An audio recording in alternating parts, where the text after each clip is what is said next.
Come on in, do please. There's lots of room. So, let me start by introducing myself and the LICC and saying thank you so much for coming to this workshop. We'll be here until about 10 to 2. The London Institute of Contemporary Christianity. Can I have a little show of hands if you know much about us or you've engaged with us? Good, a fair few. John Stott founded it in the 80s, and as you know, Uncle John died last year. And the idea is that the LICC wants to encourage and empower people in the workplace to live out their faith when they're at work. So 24/7 faith, if you like. And the way it works is there's a load of stuff on the internet. So there's a Facebook page. At the moment there's a Lent prayer community that you can join. And each of your chairs has one of these red postcards on. Please feel able to take one of those with you and go and have a look at the website and see what resources can help you. There are also some books over on the table there and some sheets with some extra resources. I can't give you those books, you need to buy them, so please be honest with me about it. And there's a book called Thank God It's Monday by Mark Green, who many of you will know. There's some books about living out the 10 commandments in the workplace. I haven't read that yet. And there's this handy little called Sacred Secular Divide, crashing through the fact that secular is at work and sacred is on Sunday. And I'm preaching to the converted here because you all understand that. But that's a really useful little book to have a read. So I encourage you to have a look at those afterwards. And ask, the format for today is going to be very relaxed. I haven't come with a great PowerPoint presentation and huge words of wisdom. I have a few stories. And the way I'd like to start is by asking you, what would you like from this workshop? Why is it that you're here?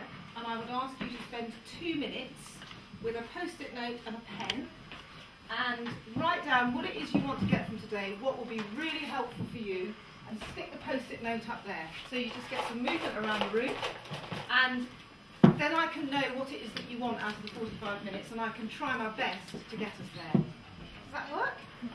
Cool. Get going. Post-it notes. Stick them on there, and then we'll see where we're going. Can you see there or not? Just put these back.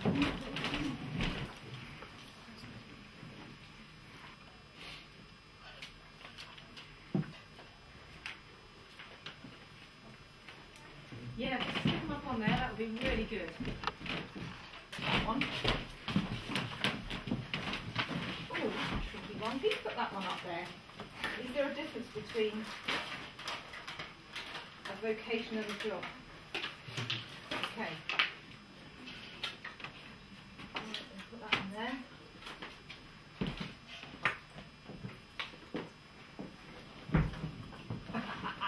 Good.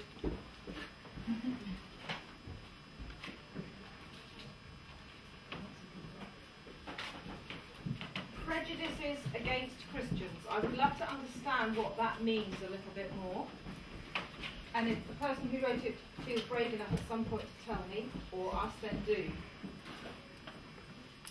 What I understand by prejudices against Christians is as soon as people know that you're a Christian, they're looking out for you to make mistakes. And your head comes above the parapet, and then they'll say, that wasn't a very Christian thing to do, Daphne. So that's how I understand it, but I suspect that question means something quite different. So, we've got a great variety of here, and also a lot of connections. So people wanting to share other people's experiences, and that's one of the best ways for a lot of us to learn. A lot of you wanting to learn how to let people know that you're a Christian, or to encourage them to think about their faith and their spirituality, because that's how most people connect first of all. Somebody wants to know how to become a better enabler and encourager, which is a really lovely one. And very practical things, how to get people to pray for me at work. So what I think I'm going to do first is to tell you a couple of stories about my work experience. I have a fairly checkered background. I didn't go to university, I've looked after children. I found myself in the Navy for a short while in the 80s, and I ended up in London in the early 80s, and the job that I had was as a clerk plus, because I only had O-levels at the time. I didn't have a degree. I was a clerk plus, and a company said to me, you do a great job, an insurance company, and it was at the time, don't laugh, when everything was becoming computerised. Computers were still as big as this room. And they said, we'd love to train you to be our accountant, and then you can take over the department and run this. It's a massive insurance company. And I was, I don't know, 20. And I got CSE grade 1 maths at school. I was the first girl in my school ever to fail maths O-level. So there was complete carnage when that happened. So for people to ask me to be an accountant, there was a kind of disconnect, really. So I didn't do that, but I found myself in an advertising company. I worked out what it was. It was a media buyer. They were buying billboards across the country.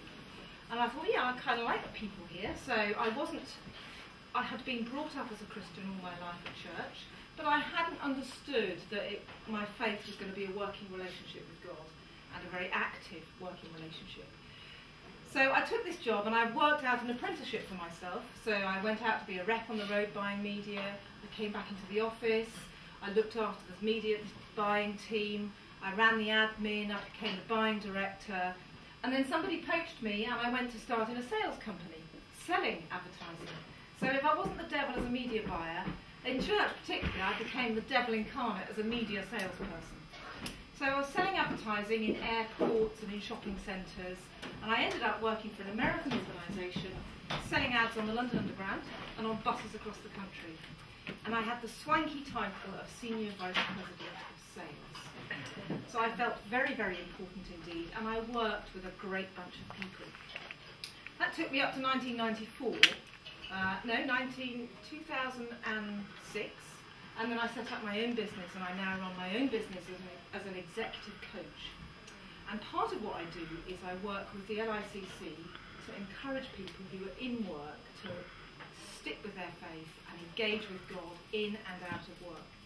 I do a particular course called Evangelism in the Workplace, which is hilarious because it isn't what most people think it is. I just call it exactly how hard do I need to punch my Bible? And it encourages people to how to share their faith. So you might get a glimpse of that today. So my work background has been quite checkered, and my experience of my faith at work started to come to life in about 1994. How old was it? 1994, 95. When I don't really know how it happened actually. I went to an At Work Together conference, and I heard people talking about having their faith at work, and it just kind of clicked into place really. And I met the LICC group, and I started to speak at Spring Harvest on work and faith, and I realised then that so many people were hungry for it. So I would say that it's a great first step to come here to ask these questions, but you're going to have to keep asking those questions for a long time, because faith at work looks different all the time. So we talked about prejudice.